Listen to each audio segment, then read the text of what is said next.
Hello and welcome to another episode of the show, Pokemon Productions. Today, we're going to be reviewing a game I beat quite some time ago, but with uni and everything, I've never gotten around to fully talking about it. So, here it is, Sonic Frontiers for the PS5.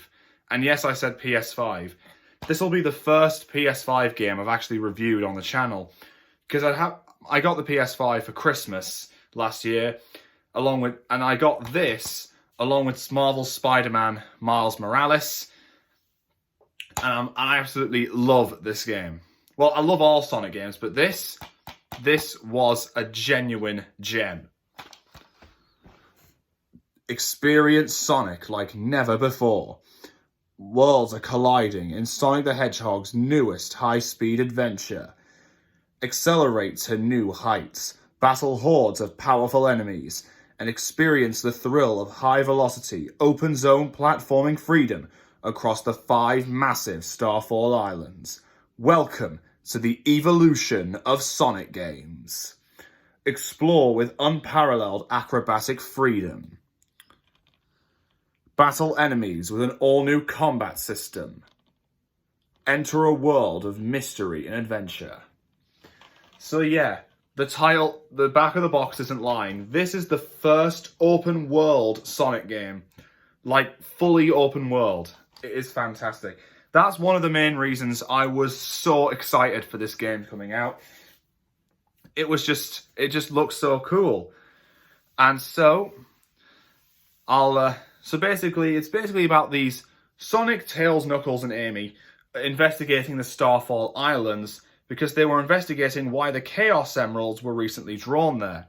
The Chaos Emeralds, of course, being the 7 mystical gems that give Sonic his super forms. They then crash land, and Tails, Knuckles, and Amy are transported to cyberspace by a girl called Sage, who apparently has some sort of cyber powers. And she's able to influence the Titans, just like that. The Titans are massive, colossal beings, similar to what you would see in like a Power Rangers Megazord battle, or possibly even Shadow of the Colossus or maybe even Marvel's Galactus. But anyway, so basically Sonic then has to go find the 7 Chaos Emeralds and defeat the 3 Titans, Giganto, Wyvern, and Knight.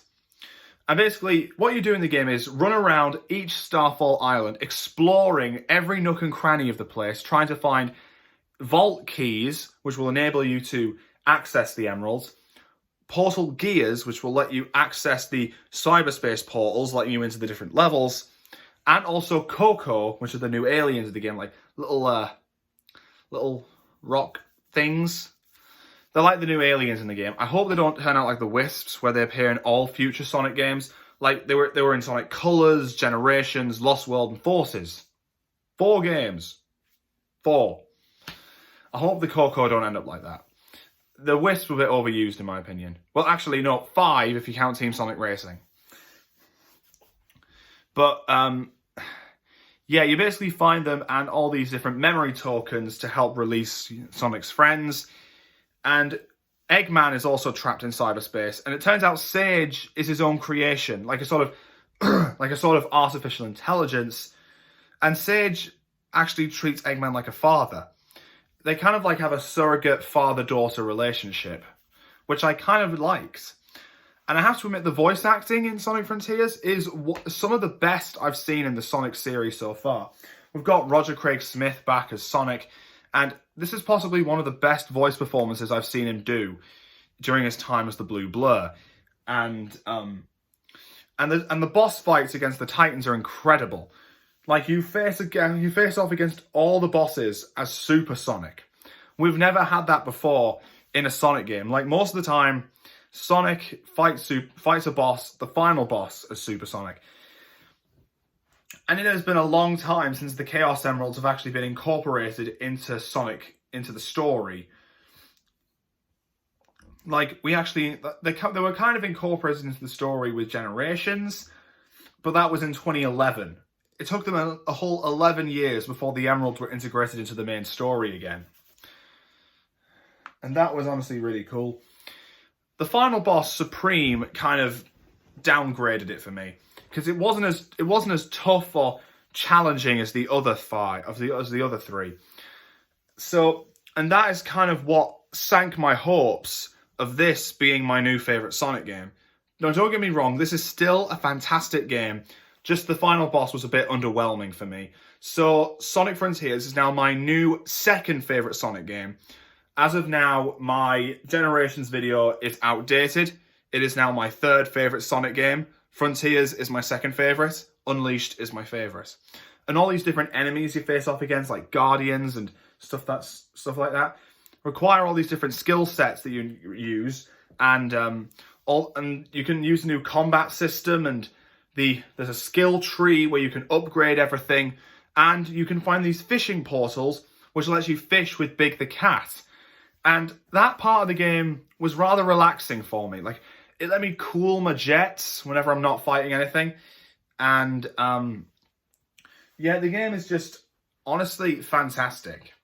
Like, I honestly love Sonic Frontiers to bits. Like, I love every Sonic game. You're still speaking to the guy who gave Sonic 06 and Sonic Boom Rise of Lyric good reviews.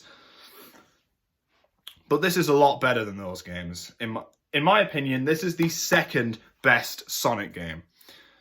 And I honestly hope, and if you guys think it's the best Sonic game outright, that's great. If you think it's one of the worst, then all fair's to you. That's your own opinion. So you know what? Comment down below your opinion. What are your opinions on Sonic Frontiers? Let me know in the comments below. Do you hate it? Do you love it? Or you were in the middle between it? If you guys want to express your thoughts on Sonic Frontiers in the comments, please feel free to do so. And if you want to see me and maybe comment down below what Sonic game you'd like to see me review next on the channel. I would love to have any suggestions. So, as always, thank you so much for joining me, and I will see you next time.